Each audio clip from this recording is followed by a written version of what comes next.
guys, today I want to do a video about cruelty-free brands because I feel like most people I know want to shop cruelty-free and just assume there are some brands that you think are cruelty-free by the branding, by their marketing, by the name of the brand, by the product, like the design, like you just think some brands are cruelty-free.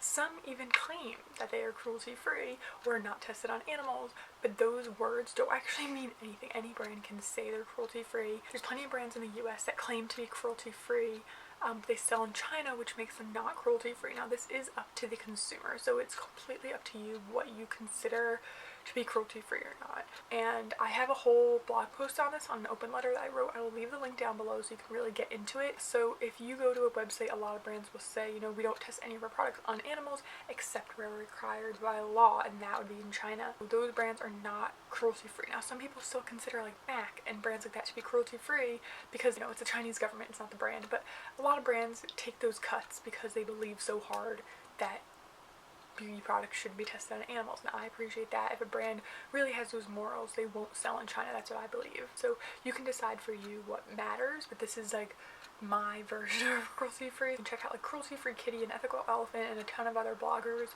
who do all their research, and that's where I get most of my information from. This is just a video about brands that you might think are cruelty-free but aren't, and I'm also going to give you alternatives for the brand that are cruelty-free. So it'll be a brand that you might think is cruelty-free that isn't, and alternatives that kind of have similar products, similar pricing, things like that. So like I said, I think it's useful that I'm going to be giving you alternatives. So if you thought this brand is cruelty-free and you use up your product, and then instead of repurchasing, try to find an alternative from one of these brands. So I hope this is helpful and informative for you. I have a list here, and I do also want to mention that just because a brand is approved by PETA to be cruelty-free doesn't mean much. Leaping Bunny, that's the certification that is the hardest to get. If a brand is approved by Leaping Bunny for cruelty-free, then that's a much better sign. Like I said, go check out my blog post about it. It's much more, you know, laid out clearly there. But let's get into the brands. Okay, so Wet n Wild, no longer cruelty-free, even though they claim to be. Wet n Wild has been one of my favorite brands for a long time, so when I found that they were no longer cruelty-free, I was so angry and bummed. And not only that, but the fact that they kind of didn't tell anyone that they were, you know, moving to China and like doing this was really what bugged me. Like if they had come out and said, listen, we're trying to start this thing in China where like we want to work towards making everything in China not have to be, you know, tested on animals, but for the time being, this is part of the thing that we're trying to do to get there. But they didn't do that. They like hid it until people found out, and I found that to be so schemy and slimy. So I no longer shop from Wet n Wild. But if you're looking for a very, very affordable alternative at the drugstore that is cruelty-free and vegan, Essence and e.l.f. are both really good options. Essence is a lot more hit and miss, but they do have a lot of really good options. Their mascaras are really popular, and they're so affordable, even more so than Wet n Wild. e.l.f. does have like a huge selection. So those are two drugstore brands you can shop that are cruelty-free versus instead of Wet n Wild. Next, Physicians Formula. I know it's so disappointing, another one of my favorite drugstore brands, but only a couple of weeks ago, I want to say, they ended up doing the same thing pretty much as Wet n Wild and are no longer considered cruelty-free. If you want to shop at the drugstore at the similar price range at a brand that is cruelty-free, and a lot of these do have vegan options, just so you know. Most of these brands, if you check their website, they will give you a list of the vegan options as well. Instead of Physicians Formula, you can shop NYX, Milani, or CoverGirl. I would consider these pretty on par with the quality of Physicians Formula and also the price range. So CoverGirl is probably one of my favorites right now, and Milani. They both, I think, are fantastic brands from the drugstore that are cruelty-free. They both have really fair prices. Coupons come during the weekly paper. They have a good selection of products. NYX as well. I'd say NYX is a bit more hit and miss than Milani or CoverGirl though. Okay, so next is Benefit. I feel like a lot of people assume Benefit is cruelty-free because they have those boxed products and like just the branding makes you think Benefit, like you're giving money to something, it benefits something, like you'd assume they're cruelty-free, but Benefit is not a cruelty-free brand. If you're looking for a cruelty-free brand at similar price range that offers similar products, you can go for The Balm, which is a fantastic brand and a bit more affordable. You can go for Too Faced or Anastasia Beverly Hills. All three of those brands have similar price ranges, fantastic products, and I know Benefit is like a big favorite for a lot of people, but they're not cruelty-free, and I know that's like a shock. I think that was a shock to me when I found out too. So those are 3 brands, The Balm, Too Faced, and Anastasia, that I think are very quality products. Maybe not as like a very amazingly cute packaging, although The Balm is very cute, and they have really good products that are all cruelty-free. Next, Dove. Dove is one of my favorite brands. I love their body wash. It's like my favorite thing in the world. But after I use up what I still have, because I did buy a lot in bulk, I can't buy from them anymore. Even though they did come out and say they were trying to be cruelty-free and stuff, they do still sell in China, so they are not cruelty-free. And I know Dove is something a lot of brands, like a lot of people will stick with because it's like a classic, but it's not cruelty-free, which is a big disappointment. If you're looking for an alternative, I have found it hard to find a really good alternative to Dove, whether it's the original soap that they have, or the liquid soap, or body wash, or anything. The 2 that I found that I really do like are Shea Moisture and Maui. Both of these you can find on Amazon. They have lots of different options. You do want to check the ingredients though, because they do have a lot of fragrance in them. So does Dove most of the time. They do have a lot of different options for different types of different skin types of skins. Well, what did I just say? Next, another brand that claims on their bottle, not tested on animals, but is sold in China, is OGX.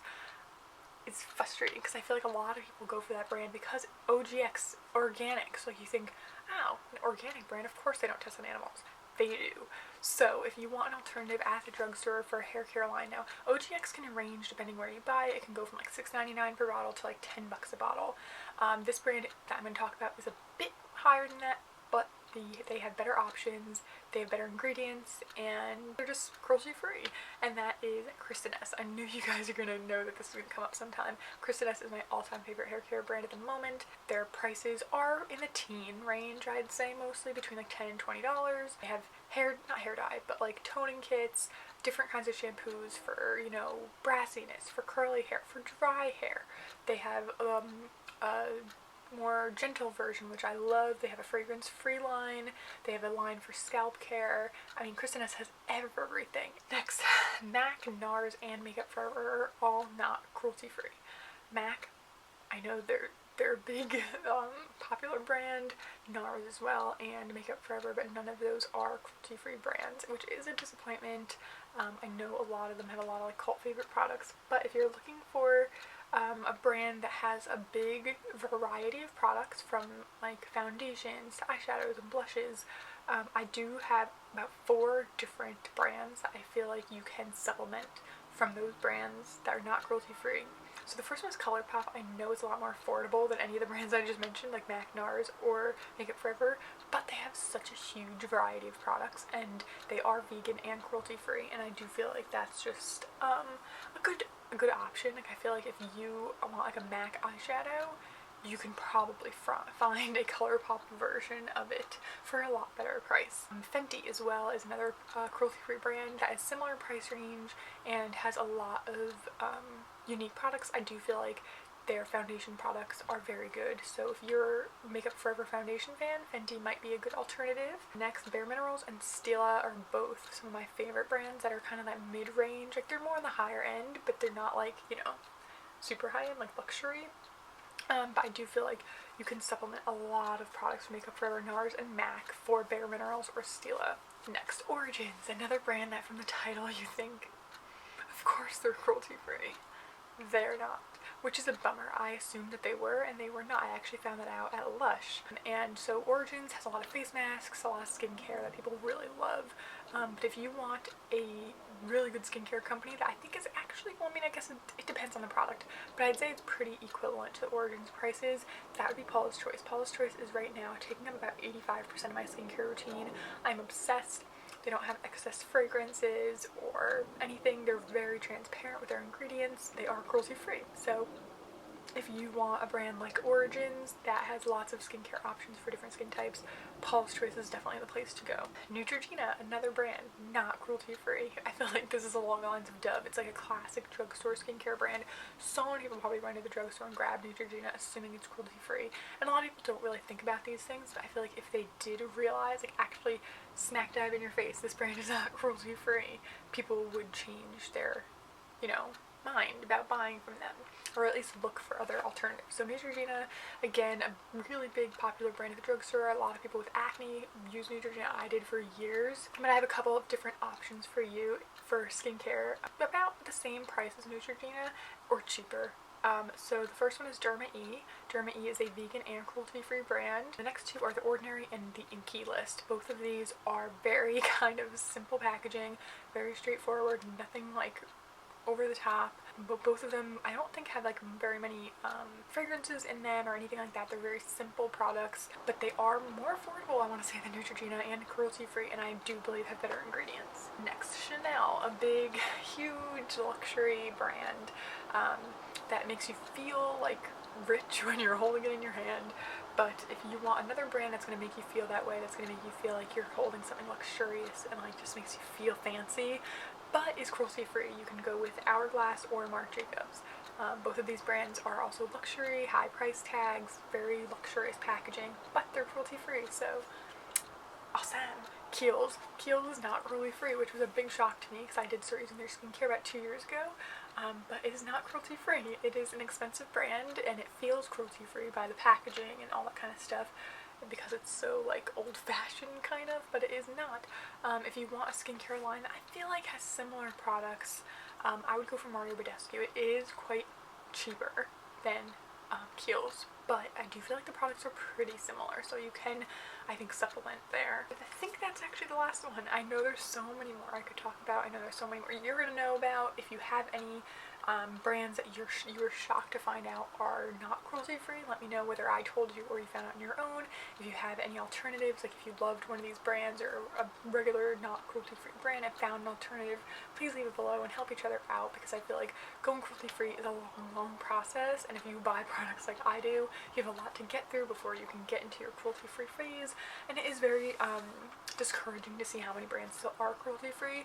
My goal with this video is not only to inform you, but the more we know about brands and the more we know are cruelty-free, if we keep shopping only from those brands, it'll be a big sign to the brands that aren't cruelty-free to say, you know, maybe we should be. And if all those brands pull out of China, then China might have to change their laws. And obviously I don't work for these things, like I don't know all the stuff, but I just thought this video might help you out if you are trying to go cruelty-free. I hope you enjoyed this. I hope you got something out of it. If you did, make sure to give it a thumbs up and subscribe to see more from me.